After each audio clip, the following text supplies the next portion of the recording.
Olen roninud oma hotelli taha künkale. Terve küla on siit kenasti näha, eemal ka sõiduteed. Ja alustan tänast teekonda Engeni suunas.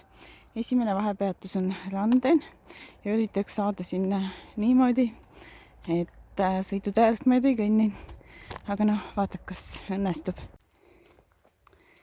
Miski rohtu kasvanud rada siin suure tee kohal ka läheb, mis on hea, sest suur tee kõrval paistab väga tiheda liiklusega ja astumine seal ei pruugi tervisele kõige kasulikum olla.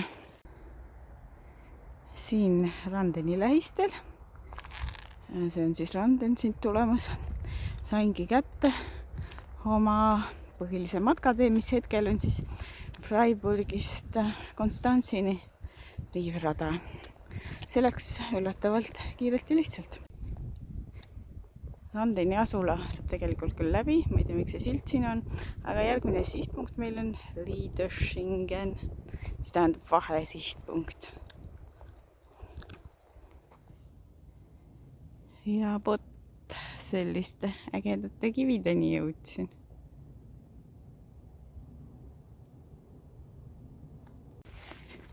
Ega saa matkalistele liiga head teed liiga kaua lubada. Vahepeal tuleb ikkagi läbi rahu marssida.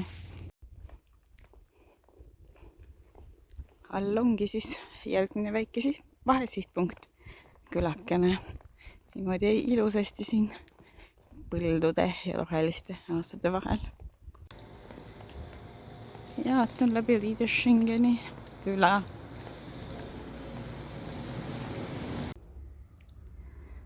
Küla jääb selja taha ja ees oostab päris mitu kilomeetrit põldude vahelist astumist.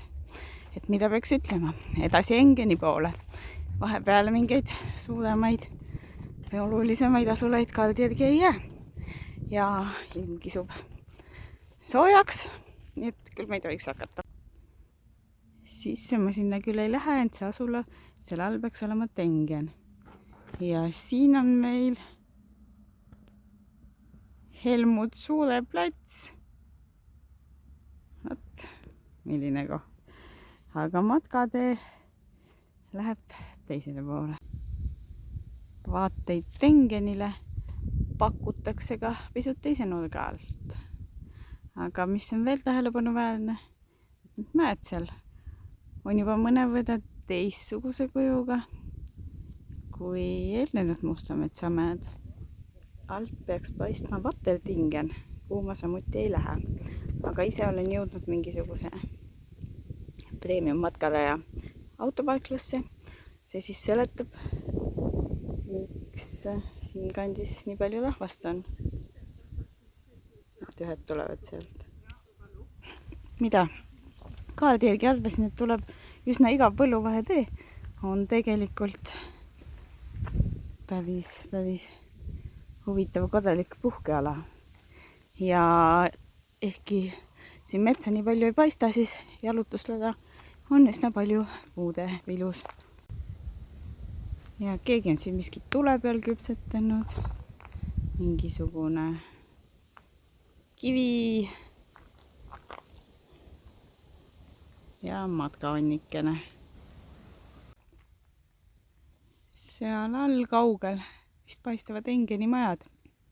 Aga veelgi kaugemal on mingi järv. Ega ometi või olla, et see ongi juba Bodensee ehk Konstantsi järv. Ega ma nii kaugel enam ei tohiks olla küll. Ja nüüd on Engeni linna panoraam juba märksa selgem. Ega enam polegi pikalt astuda sinna. Olen jõudnud Engenisse ning lähenemas oma sihtpunktile selles linnas. Esimesele sihtpunktile täpsemalt. See on Lidl, et teha vähe sisse osta. See peakski minu hotell olema. Arvasin, et hotell asub Engenis, aga tegelikult oli see päris kõvasti astuda mööda sõidutöö äärt. Ja Engen on seal all. Nõudis pingutust, mis nõudis siia tulla, aga hotellituba on täiesti äriklassi oma. 62 € eest öö. Ja matka pikkuseks sai kuskil 28 kilomeetrit.